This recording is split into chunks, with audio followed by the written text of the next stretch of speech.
So County Executive, thank you so much for joining me. So let's talk about the news of the day. You're running for governor. Why are you doing that?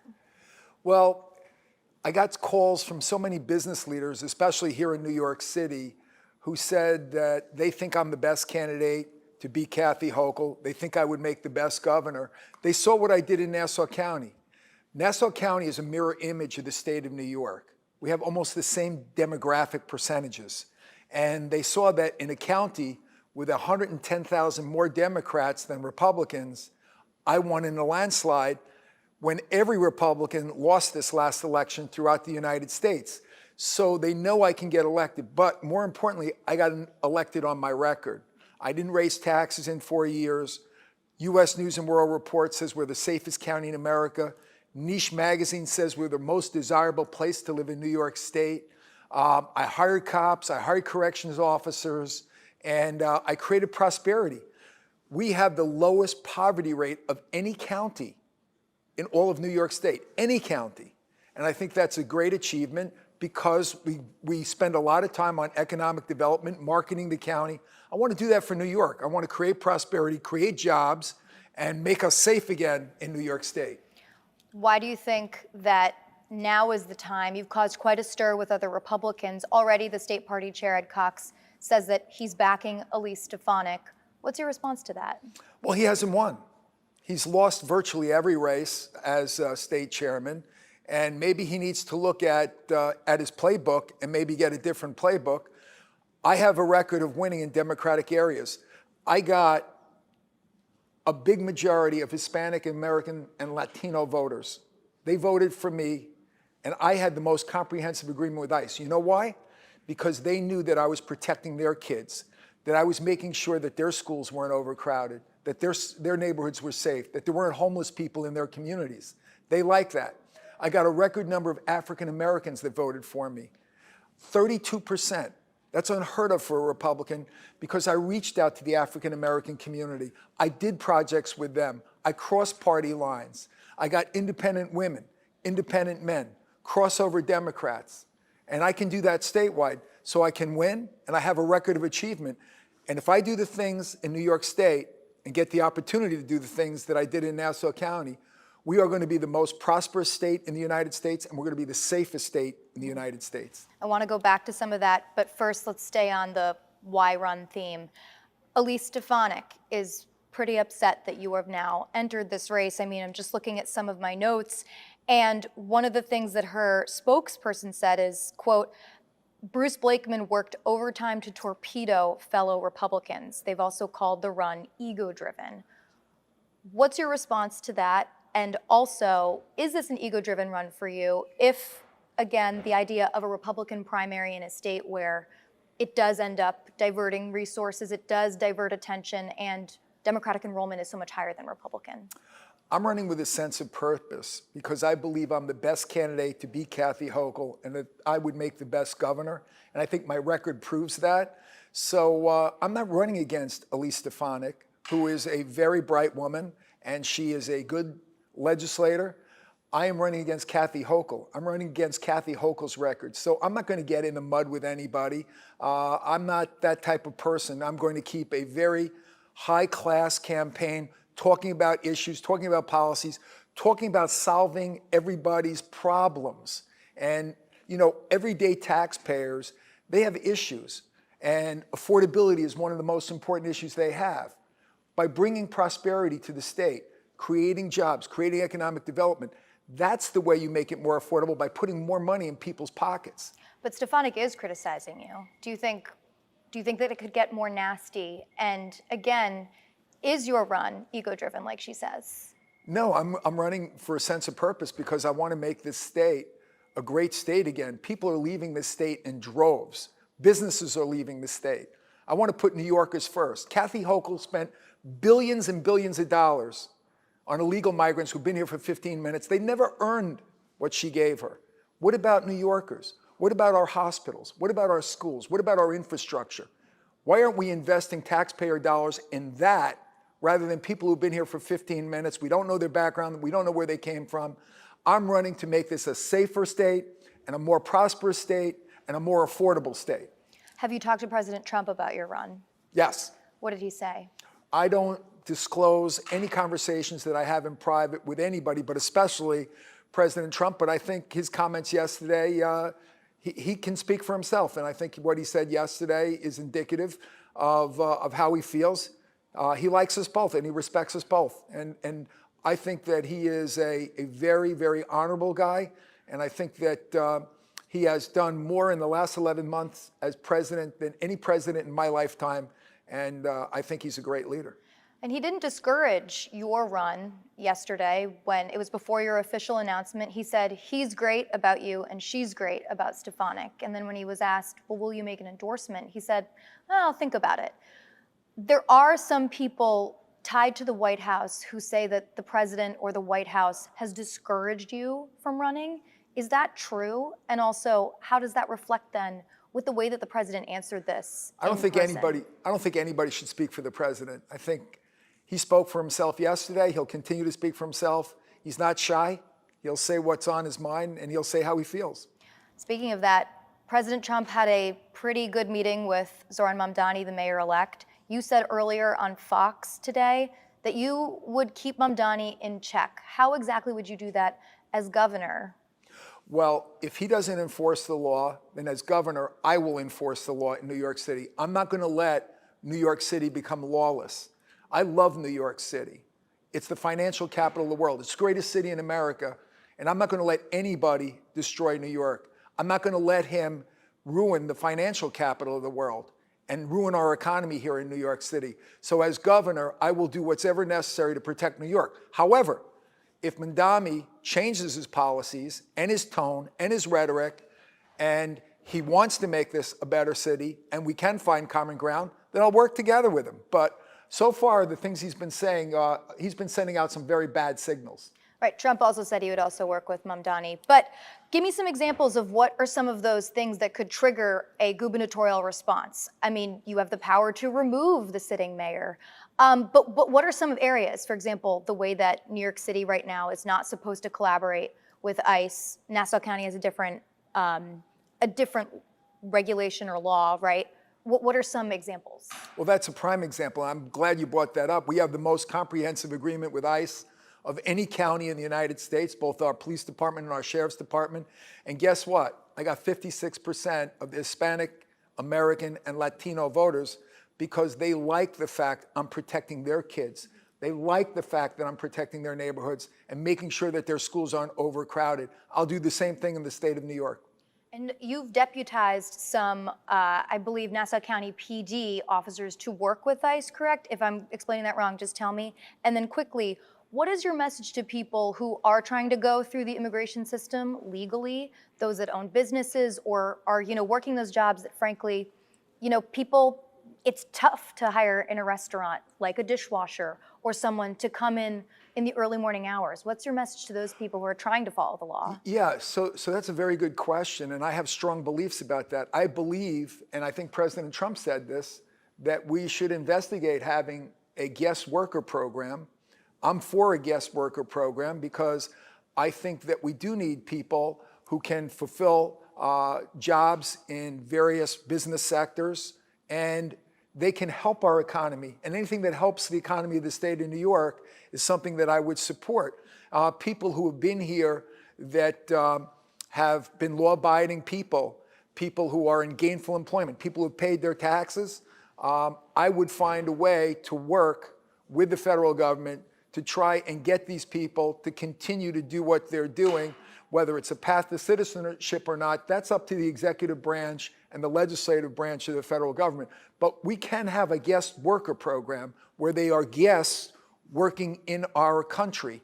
And I think that's very important. Ronald Reagan did that, and it was very successful. Before we leave this topic, there's been a couple ICE raids. Just last week, there was one that happened on Canal Street. The NYPD got involved to some degree, but it prompted the governor and Mamdani to really back this movement to do Know Your Rights campaign, working with the advocate communities. How do you think, from what you've seen so far, the way that the NYPD has been handling some of these protests, and is there anything that I know you wouldn't have jurisdiction as the governor, but is there anything that you would change perhaps about, say, the way the state police, which has limited presence, of course, within the city? But how have you seen the way the NYPD is responding, and could that change come January 1st once Mamdani is in office? Well, I think Jessica Tisch has been doing a very good job, and I'm actually happy that she's offered to stay on. And I think she's a woman of integrity. So I think that if Mamdani does try to put in policies that she disagreed with, then she would not stay as the commissioner. So I'm happy about that.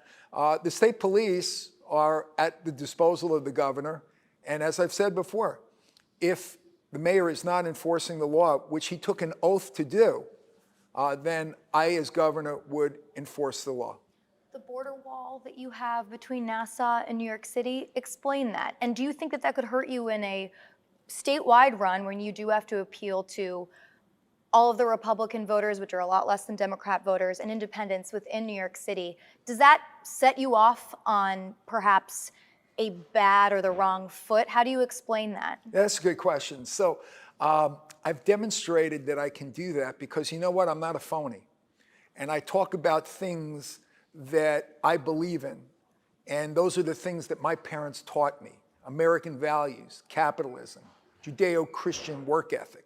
Those are the things that I strongly believe in. But at the same time, as I support President Trump, I've also been able to reach out to other communities, Asian American community, Hispanic American and Latino community, African American community. I have reached out to all communities and we find common ground. I solve their problems. That's my job, is to solve their problems. I have gotten more crossover voters than any Republican probably in the history of Nassau County because people trust me because I'm not a phony and they know that I'll work with them. I'll work with different constituencies. I'm not someone who just stays in a very narrow lane. I think that having a relationship with every community is very important. And what I do is I treat everybody the same way. I have certain values and principles, and they mean that you are supposed to treat every citizen the same way, whether Republican, Democrat, Independent, whether they voted for you, they didn't vote for you, because I took an oath. I have a fiduciary responsibility to act in a certain way, and I like to feel that I am a person of integrity, and I'm going to do that. I'm going to make sure that when I become governor, that I represent the whole state, whether it be the southern tier, western New York, the Hudson Valley, central New York, the North Country, the Capital District, New York City, Long Island, Westchester. I will be the guy that represents the whole state. On that, what's your message? Well, I have a couple questions off of that, but what's your message to women? Governor Hochul made her 2022 run on abortion and female rights. She ended up pivoting that message a little afterwards because she realized she wasn't talking about crime. But what's your message to women? Because an overwhelming majority of women are Democratic voters and tend to vote Democratic. How do you bring them over to your side? I've already done it. I won a majority of independent women in my last election. And again, we are a snapshot of New York State. Nassau County has the same demographics as the state of New York. I am a pro-choice Republican. So therefore, I believe that women vote for what's best for them and their families. And that's my appeal. They know that I will protect their children. They know that I will support their schools. They know that I'll bring economic prosperity and create jobs. They know I'll keep the community safe. That's what's important to women. That's what's important to men. That's what's important to every constituency. Judeo-Christian values you brought up. You're Jewish.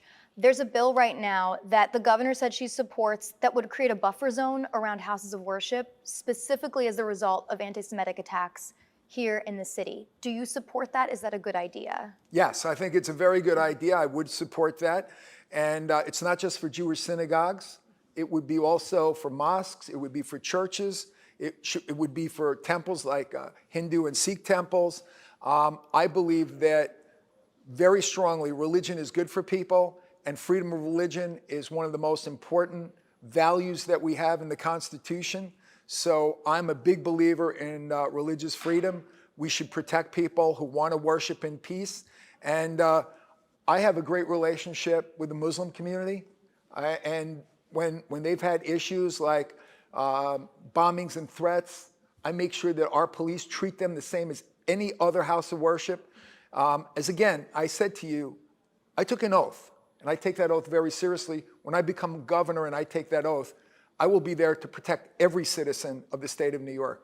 Last question for you. State budget looming out your $1 billion gaps that will only be compounded by certain cuts to healthcare, the way that the state reimburses with the federal government, as well as whatever happens with education federally. What will you do about either curbing spending, not curbing spending? The governor ran on this message of affordability. Has that been successful? And how would you bring, because you've talked about affordability as well, what is your message that would be different in any way? Will you say, for example, an actual middle-class tax cut will be on the board? Or, do you go the way of tax hikes, the way that? No, there'll be no tax hikes in the Blakeman administration, number one. Number two, I'll put New Yorkers first. Number three, Governor Hochul is talking about affordability. She's been the governor for the last 4 years. She's done nothing. What I would do is create economic opportunity, prosperity, job creation. Those are the things that make it more affordable because it puts more money in people's pockets. Those are the things that I would do, just like I did in Nassau County. Nassau County's poverty rate is only 5%. The state poverty average is 15%. That's untenable. We need to give people more opportunity. We're protecting their jobs. We've got to create more jobs. And I am a Republican that works very well with the labor unions because I know how important it is to keep the men and women in labor unions working. And that's by creating more jobs. That's by creating economic prosperity. That's what I did in Nassau County. That's what I'll do in the state of New York. Great. Anything else you wanted to say? I think we hit a lot. Let me just get a two-shot, hopefully. Okay. Because Chris is squirming. I have so many more questions for you. Look at him. We have a long campaign. I know, and we have to. Well, there is one more question.